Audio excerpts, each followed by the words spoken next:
دايما كان بيراودني سؤال، هل لو غيرنا المعجون لكارت الشاشه لدرجه حرارته بتوصل 80 ممكن فعليا درجه حرارته تقل وتوصل مثلا للدرجه المثاليه اللي هي 60 مثلا او 65؟ فالسؤال ده كان بيشغلني، وهل فعلا تغيير المعجون هيفرق جامد كده؟ فبدون كلام كتير خلينا نبدا بعد الانترو.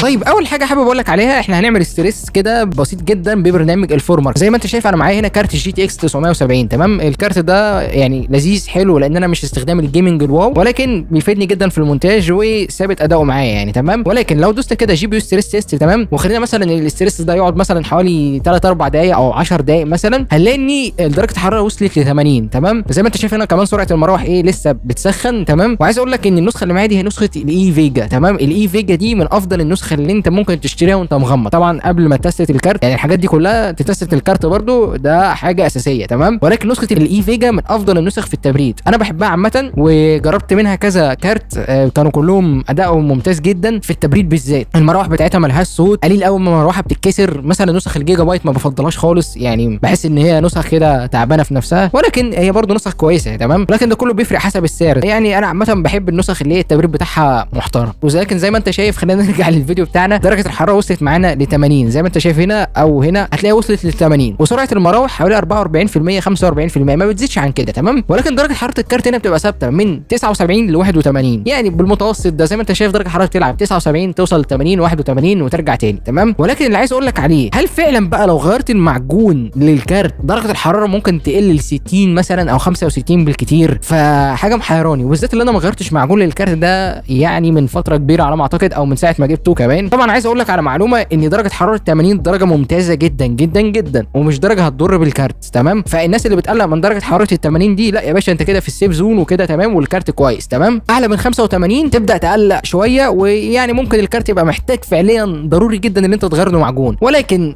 برضو يعني ايه، مش في كل الاحيان تمام. درجه الحراره فوق 85 بتبدا تخش في مرحله الخطر. لو جبت درجه حراره ال 90 الكارت بيبدا يقلل من الاداء بتاعه عشان يحافظ على السخونيه وحوارات كتير تمام. وكمان عايز اقول لك حاجه، ان درجه حراره 80 بتخلي الهوت سبوت بيبقى اعلى دايما ب 10 درجات، فدرجه الهوت سبوت عامه هتبقى 90 تمام. فخلينا مثلا نفتح برنامج تاني ونشوف درجه حراره الهوت سبوت تمام. زي ما انت شايف لو استخدمنا الجي بي يو زد في اللي احنا نعرف درجه حراره هوت سبوت، هتلاقيها اعلى دايما ب 10 درجات من درجه الحراره بتاعت الكارت تمام. انت مثلا 79 المفروض دي تبقى 89، ممكن تبقى زايده درجتين ثلاثه مفيش فرق يعني عادي جدا. ممكن لحد 5 درجات تمام، اعلى من 5 درجات تبدا تقلق برضه تمام. فدرجه الهوت سبوت عندي 94. ما يغركش درجه حراره الكارت، لان دايما الهوت سبوت بيبقى اعلى من الكارت تمام. الهوت سبوت عباره عن شريحه الداي اللي موجوده على الكارت تمام. الكارت كله او الشريحه كلها بتاعت الكارت بتتسمى جي بي يو، ولكن الداي هي عباره عن كارت الشاشه تمام، اللي هي الحته الحديد دي تمام. مش فاكر اسمها بالظبط ايه تمام، ولكن هسيب لك الاسم بتاعها في الفيديو تمام. ولكن زي ما انت شايف درجه الحراره هنا 94 تمام في الهوت سبوت، و80 في درجه حراره الكارت كله تمام. هل بقى لو غيرنا المعجون هيفرق؟ انا عارف ان انا رغيت كتير، فيلا بينا نخش في العملي ونغير المعجون، وبالمره نشوف ازاي نغير معجون لاي كارت شاشه تمام، لان هي كلها حاجات اساسيات وستاندر في كل كروت الشاشه. وبدون كلام كتير يلا بينا. طيب خلينا نقول ان اول حاجه محتاج ان انت محتاج مناديل، ومحتاج الاقاي الازرق تمام. ايه الازرق؟ اوعى تجيب الاحمر تمام. ومحتاج معجون تبريد. معجون التبريد اللي هنستخدمه هو كولر ماستر تمام. ممكن تستخدم الام اكس 4. ومعجون التبريد اللي هو الحقنه الكبيره المعفنه دي اوعى تستخدمها، اوعى تستخدمها، ده مش معجون اصلا تمام. يعني ده سيبك منه تمام. وبعد كده تبدا تفك الكارت عادي جدا وعادي خالص، يعني مفيش اي مشكله تمام. وبعد كده هتبدا تشد الكارت او تفك الكارت. ممكن تتقل شويه وانت بتفك، لان المعجون في ساعات بيبقى لازق تمام. واول ما تحس ان هو فك معاك خالص زي كده، هتبدا تفك الوصله بتاعه المراوح تمام. هتلاقي وصله بتاعه مراوح، وصله بتاعه ار جي بي لو انت الكارت بتاعك فيه ار جي بي. طبعا الكروت كلها بتختلف في سنه بسيطه، ولكن كلهم نفس المبدا او نفس الفكره. طبعا هنا انا كنت مركز ان انا اغير المعجون بس، فالتراب والحاجات دي كلها لو انت عايز تنضف في زياده نضف، يعني فاهم الفكره. بس يعني الموضوع بسيط. طبعا الهيت سينك اللي هو الحتت الحديد دي كانت نظيفه، مش محتاجه انها تتنضف. كنت ممكن انضفها ببلور او بفرشه سنان واقعد اغسلها عادي جدا مفيش اي مشكله تمام.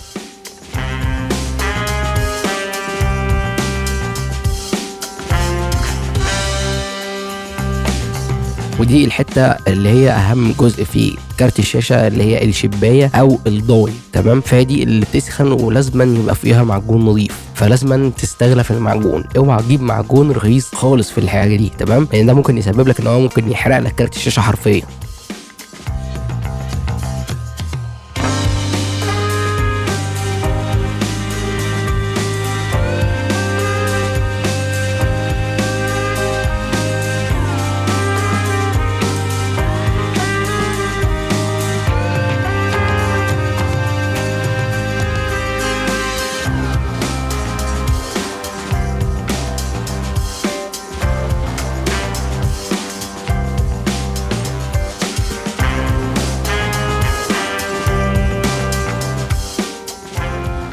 وبعد كده هتيجي لمرحله المعجون. زي ما قلت لك المعجون بتاعنا اللي هنستخدمه هو الكولر ماستر. حابب اقول لك بس معلومه، لو المعجون زاد منك او وسع منك او حسيت ان انت افورت ونزل على الاطراف او عدى المنطقه بتاعه الضاي، مفيش اي مشكله عادي جدا تمام، لان المعجون اصلا مش موصل للحراره تمام. وزي ما انت شايف عادي جدا يعني حتى لو زودت مفيش اي مشكله تمام.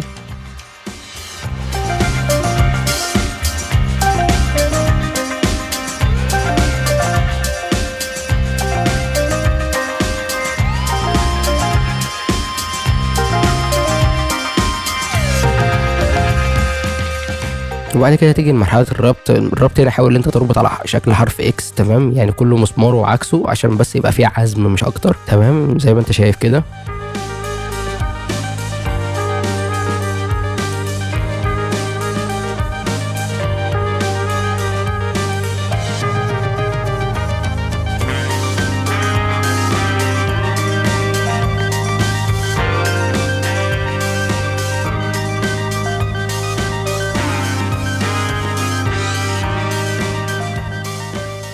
طبعا الموضوع سهل جدا يعني ما تقلقش. وحابين نشكر طبعا بنت اختي ندى اللي كانت بتصور تمام، عشان كده لقيت ان الصوره مهزوزه والدنيا بايظه شويه يعني تمام، ولكن حابين نشكرها ان هي وقفت معايا. ورجعنا لكم تاني بعد ما غيرنا المعجون تمام. وبعد ما غيرنا المعجون بقى خلينا نشوف كده درجات الحراره، وصدقني هتتفاجئ جدا من درجات الحراره لان انا متوقعها يعني حاجه كده هتصدمك تمام. فاول حاجه خلينا نجرب الفورمارك ونفتح الجي بي يو زد تمام. نبدا الستريس تيست بتاعنا ونفتح الجي بي يو زد تمام، ونجيب السنسورز ونتفرج كده على درجات الحراره. وزي ما انت شايف درجه الحراره بدات تبدا معاك هنا تمام. والمراوح بدات تشتغل طبعا، المراوح بدات تشتغل عند 66 و67 يعني بدات تشتغل متاخر شويه ولكن عادي جدا. طبعا درجه الحراره وصلت 70. تتوقع ايه؟ قول في الكومنت كده قبل ما تشوفوا درجه الحراره توصل على كام تمام. وبرده 73. وزي ما انت شايف درجه الحراره بدل ما كانت بتثبت عند 80 بقت تثبت عند 77، فرق حوالي 3 درجات. ولكن الفرق الملحوظ جدا تمام واللي انت لازم تاخد بالك منه ان سرعه المراوح هنا ثبتت على 38%، كانت بتثبت قبل ما نغير المعجون على 45% تمام. ففي فرق حوالي 8 9 درجات في سرعه المراوح تمام. وده طبعا بيقلل من صوت المراوح وبيقلل من الدوشه والحاجات دي كلها تمام. الهوت سبوت بتاعنا تمام، الهوت سبوت مش هتلاقي اختلاف كبير قوي تمام، نفس الفرق حوالي 12 13 14 15 درجه تمام. الفرق بين الهوت سبوت بتاعك طالما في حدود ال 20 درجه انت في السيف زون، زدت عن ال 20 درجه قلق قوي كمان. واهم حاجه في الهوت سبوت ان دي ما تعديش ال 100، لو عدت ال 100 انت كده ما بتاخدش اداء الكارت. انت الكارت شغال معاك وكل حاجه ولكن انت ما بتاخدش اي اداء منه نهائي تمام، لان انت الكارت بيبقى حرفيا بيموت نفسه وانت مش واخد بالك وقاعد متابع مثلا درجه الحراره العاديه تمام. فالهوت سبوت اهم من درجه حراره الكارت تمام. الهوت سبوت عندك طالما اقل من 100 اقل من ال 95 انت كده بيرفكت كده، انت في الحاله البرفكشن اللي هو التمام قوي تمام. لان في كروت بتعدي الهوت سبوت فيها بيعدي ال 110 و120 ودي انا قابلتها، وقابلت كمان في كروت ار تي اكس كمان تقيله كانت بتعدي درجه حراره 115 و120 وبلاوي زرقاء كده تمام. فانت كده بيرفكت تمام، يعني الدنيا كده تمام قوي. طبعا درجه الحراره زي ما انت شايف ثابته عند 78 يعني ممكن توصل ل 79 اهي، هتوصل لل 80 تاني عادي جدا، ولكن يعني ايه الفرق مش ملحوظ جدا تمام. فاللي حابب اوصله لك ان انت لو درجه حراره الكارت عندك توصل لل 80 اتاكد ان درجه حراره الهوت سبوت عندك مش معديه ال 95 او مش جايب ال 100 تمام. لو كل ده تمام مش مستاهل ان انت تغير معجون عند درجه حراره 80. ممكن تغير فوق ال 85 تغير معجون، لكن 80 انت مش محتاج تغير معجون وهتغير. وبكده عزيزي المشاهد نيجي لخلاصه القول، وخلاصه القول ان درجه حراره 80 مفيش منها اي مشاكل نهائيا ولا هتسبب لك اي ضرر ولا هتضر بكارت الشاشه. ده في حاله ان انت كنت بتوصل لها وانت بتلعب او انت مثلا عامل ضغط، لكن انت لو بتوصل لها وانت سايب الكارت ما بيعملش حاجه فكده في حاجه غلط تمام. ولكن الاهم من درجه حراره الجي بي يو او من كارت الشاشه هي درجه حراره الهوت سبوت، ودي بتبقى حاجه كده زي درجه الحراره الخفيه اللي محدش بياخد باله منها او كله بيطنشها. ودرجه الحراره دي مهمه جدا لان ممكن تقلل لك الكلوك سبيد والحاجات كلها في الكارت عشان الكارت يحافظ على نفسه ان هو ما يموتش. فانت ممكن تبقى ضاغط على الكارت والكارت عمال يموت نفسه ودرجه حراره الكارت قدامك عاديه، فاهم الفكره؟ فانت لازم تاخد بالك من درجه الهوت سبوت. وعامه الفرق ما بين درجه حراره الكارت والهوت سبوت بيبقى حوالي 10 15 درجه، وممكن يوصل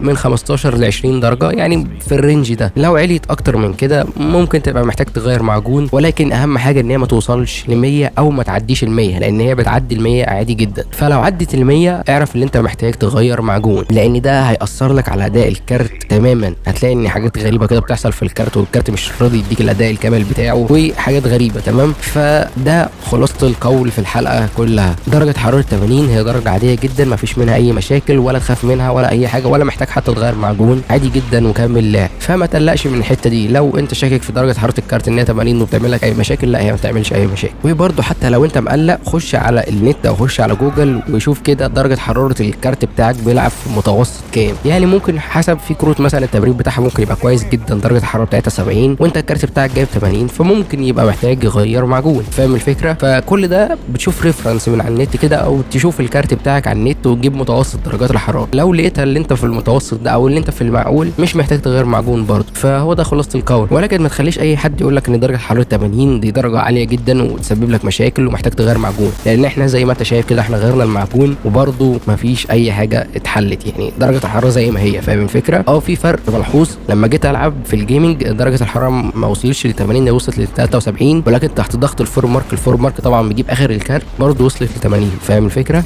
فبرضه يعني موضوع بسيط.